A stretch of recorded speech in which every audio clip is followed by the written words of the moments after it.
Right, so I've just finished my session now. I've just drove to Tesco's just to kind of like let the session kind of sink in. But it was a really good session because I've finally broken through the, I guess, like speed like plateau almost. Because I lost a lot of speed after the injury, as I think I explained in the last series, but in the last episode of Road to Sub 11. But I finally managed to kind of break through that barrier. So the first 3 fly 30s, they didn't feel great. I just didn't feel like I had the like punchiness. I didn't feel like I was elastic. I felt like my strides were short. I just didn't feel great.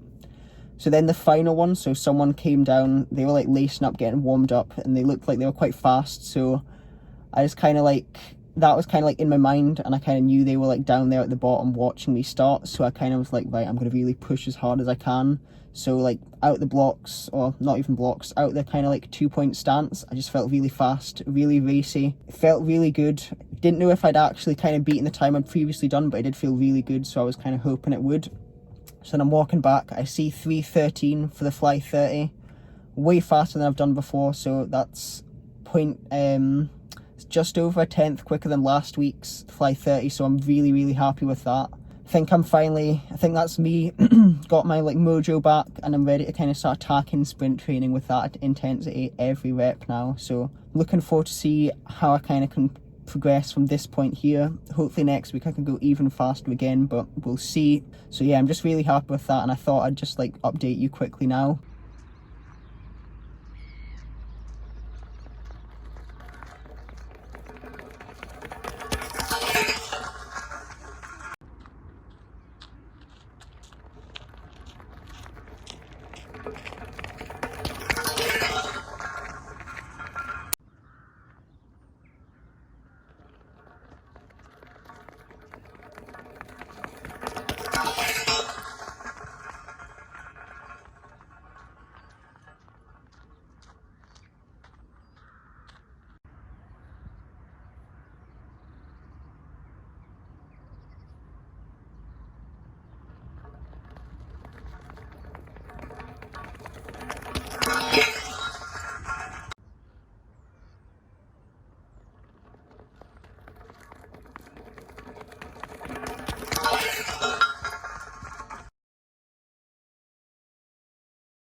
Right, so as you can see by my hair, I got soaked sprinting there, so it was pretty wet. It was kind of just like not super heavy rain at least, which is decent, because when I tested my Fly 10 like a couple months ago, it was really quite heavy rain that I was like running into, and it just wasn't great. But it's kind of like a drizzle, and I got pretty wet towards the end, so I just wasn't able to kind of push that little bit extra. And probably as well it's to do with kind of like my nutrition.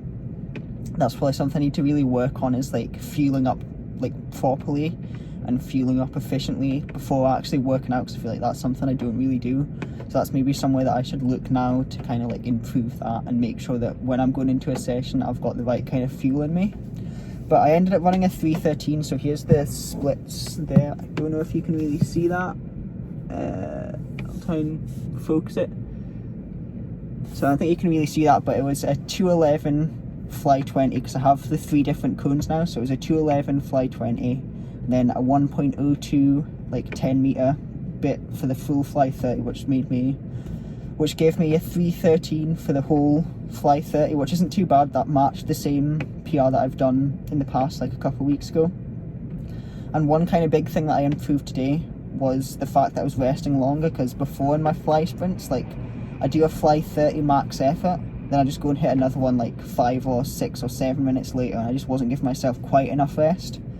So that's one thing I did today, was kind of just really take my time, give myself enough rest. So I took about, I think, between 10 and 15 minutes in between the first one and the second one, and then the third one was probably about the same, like 10 to 15 minutes. And then the final one was about 10 minutes, and I just like didn't really have the energy for it. So the third one, it didn't actually record. I'm not sure if it would have been quicker or not. Like I'm never going to really know that for sure. But 3:13, it's not too bad. I think it's really good actually, to be fair, because that's the fastest 10 meters I've ever recorded with the free lap. So that puts me at 9.8 meters per second now, which is really good. So looking forward to kind of testing more, looking forward to getting more cycles in, getting stronger, getting faster. So should be good. But that's how the test weeks went. So also I didn't actually discuss the accelerations that I did on Monday. So I tested my 30 meters. So I only did, I think, like 4 or 5 of those. I think I did 4 max effort 30 meter accelerations on the test day, and I ended up with, I think it was a 4.07, which was on the free lap timer, and then I timed it with the video frames, which came out at 4.12, so about a 10th off my best ever. So still a little bit more work to do to get back up to that level, but I think come like March, April, I should be able to be back close to that level, providing I can kind of stay like injury free, which I've been doing so far, which is really good. The only kind of slight problem I've got at the moment is I've kind of got like a stress, it's not stress fracture yet, but it's kind of like a stress reaction. So I think what I'm going to do for the next training cycle is train majority on grass, and then kind of ease back into actually training on the track. So I'll train with like football boots on the grass, so that I have traction on the wet grass, and then kind of see how it is from there. So it didn't feel too bad today. It doesn't feel like too bad, but I just kind of want to make sure that it goes away, because it's kind of been feeling like this since like November, but I've really wanted to kind of push myself to get back to the kind of level that I was at before. And like I was just kind of doing track workouts like 3 days a week on the track, like pounding the ground hard. So I just need to watch with that, maybe just kind of like chill out with sprinting on the track as much. But yeah, that's kind of the plan moving forward. So I'll probably ease into grass sprinting, because in the past I've had a history of like pulling my hamstring when I've moved on to grass, or at least like tweaking my hamstring as well. So I'm going to be kind of cautious when I do move on to the grass, maybe just kind of start at like 80%, work up to 90, and then 100% by the end of the week.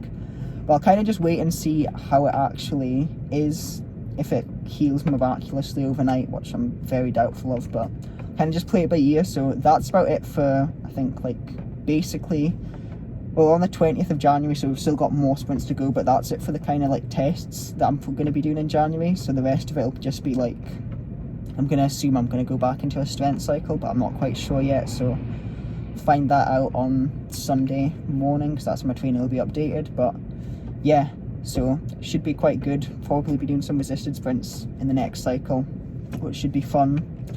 Hopefully that'll be enough time to kind of like heal up my feet and make them more resilient. So yeah, I think that's about it. So yeah, I guess you'll just see the rest of the sprints for this cycle, and then that'll be it. So thank you for watching.